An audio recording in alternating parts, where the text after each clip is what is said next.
तो लोकसभा चुनाव का प्रचार जोर शोर से चल रहा है। इस बीच यूपी के दो लड़कों की जोड़ी एक बार फिर से पहली बार साथ दिखाई दी।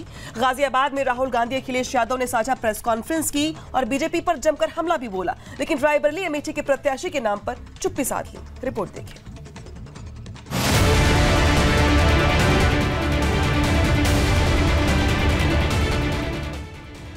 समाजवादी पार्टी के अध्यक्ष अखिलेश यादव और कांग्रेस नेता राहुल गांधी बुधवार को गाजियाबाद में सालों बाद एक साथ मंच पर नजर आए।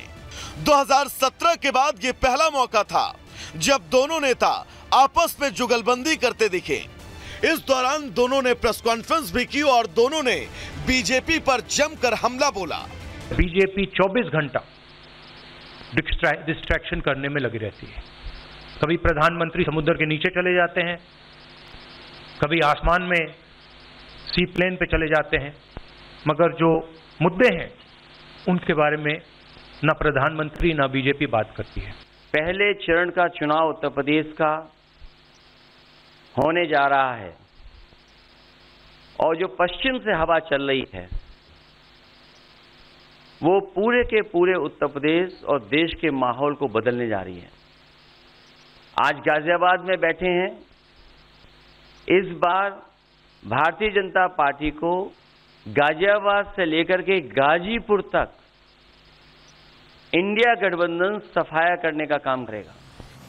बीजेपी पर हमला बोलने में राहुल और अखिलेश की जुबान पूरी तरह एक साथ नजर आई। दोनों ने एक सुर में पीएम मोदी के खिलाफ जहर उगला, लेकिन दोनों का ये कॉन्फिडेंस तभी तक कायम रहा जब तक पत्रकारों ने दोनों नेताओं से सवाल नहीं पूछे, क्योंकि जैसे ही प्रेस कॉन्फ्रेंस के दौरान दोनों नेताओं का सामना चुभते हुए सवालों से हुआ, दोनों असहज हो गए।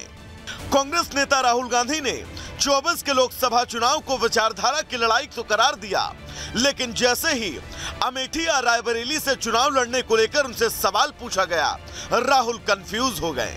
उन्होंने उल्टा जवाब देने के बजाय सवाल उछाल दिया। आप बाय नाइट चले गए तो क्या अमेठी या रायबरेली से आप ये बीजेपी वाला क्वेश्चन है। ये पत्रकार का सवाल। पहले opening ball BJP question. Very good, शाबाश। देखिए, अमेठी की बात कांग्रेस का डिसीजन है। जो भी मुझे ऑर्डर मिलेगा मैं वो करूंगा। सीईसी मीटिंग हमारी पार्टी में सीईसी मीटिंग्स में ये डिसीजन लिए जाते हैं। बट पहला बीजेपी का question, good question, thank you.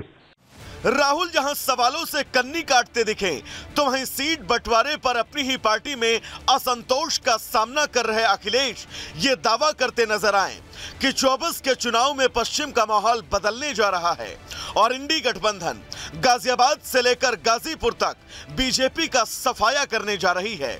लेकिन सीटों के खेल में फंसी सपा अपनी पार्टी के रूठों को मनाकर कैसे जीत हासिल करेगी, इसका जवाब देने के बजाय अखिलेश वही पुरानी डफली और पुराना राग अलापते हुए नजर आए। जहां उत्तर प्रदेश देश का सबसे बड़ा प्रदेश है, डबल इंजन की सरकार में जो दावा करते रहे डबल इंजन, उनकी होर्डिंग देखिए आप कि अब डबल वहां पर नहीं दिखाई देते हैं, अकेले दिखाई दे रहे हैं। इनके प्रत्याशी होर्डिंग से गायब हैं और चुनाव के बाद होर्डिंग पर जो अकेले हैं वो भी गायब हो जाएंगे और सफाया होने जा रहा है।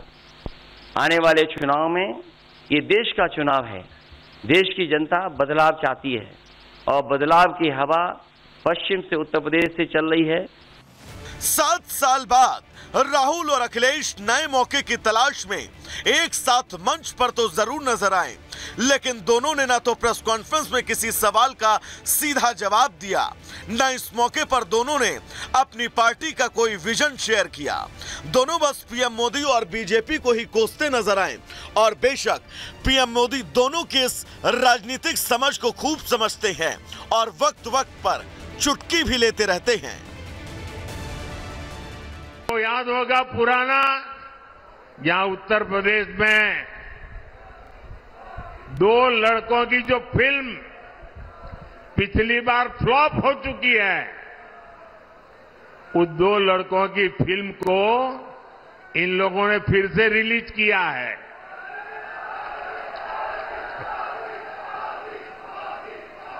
मुझे समझ नहीं आता, अरे काठ की हांडी को ये इंडी गठबंधन वाले कितनी बार चढ़ाएंगे।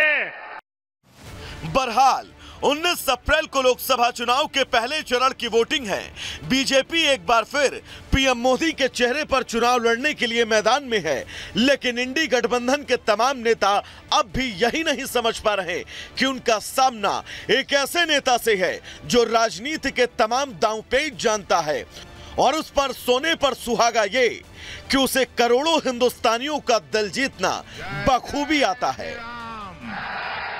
जय जय Shri Ram. Ram bureau report, Republic Bharat. बोलो हनुमान की, राम लक्ष्मण जान की, राम लक्ष्मण जान की। लोकसभा चुनाव को लेकर टीएमसी ने अपना घोषणा पत्र जारी कर दिया है। टीएमसी ने अपने घोषणा पत्र में सीए एनआरसी को खत्म करने का वादा किया है। टीएमसी ने अपने घोषणा पत्र में यह भी कहा है कि अगर मोदी चुनाव जीते तो लोकतंत्र खत्म हो जाएगा। टीएमसी ने अपने घोषणा पत्र में घर घर राशन पहुंचाने और 10 एलपीजी सिलेंडर फ्री देने का वादा भी किया है। तो देखिए, अब टीएमसी की ओर से भी घोषणा पत्र जारी कर दिया गया है और जो घोषणा पत्र के हाइलाइट्स हैं वो ये है कि टीएमसी ने अपने घोषणा पत्र में सीए एनआरसी को खत्म करने का वादा किया है। साथ ही ये भी दावा किया गया उनकी ओर से कि अगर मोदी चुनाव जीते तो लोकतंत्र खत्म हो जाएगा। साथ ही बड़े वादे के तौर पर घर घर राशन पहुंचाने का वादा किया गया है। साथ ही 10 एलपीजी सिलेंडर फ्री देने का भी यहां पर वादा किया गया टीएमसी की ओर से। तो आज टीएमसी ने अपना घोषणा पत्र जारी किया है, पार्टी का मैनिफेस्टो जारी किया गया है, इसमें तमाम बड़ी बातें कही गई है।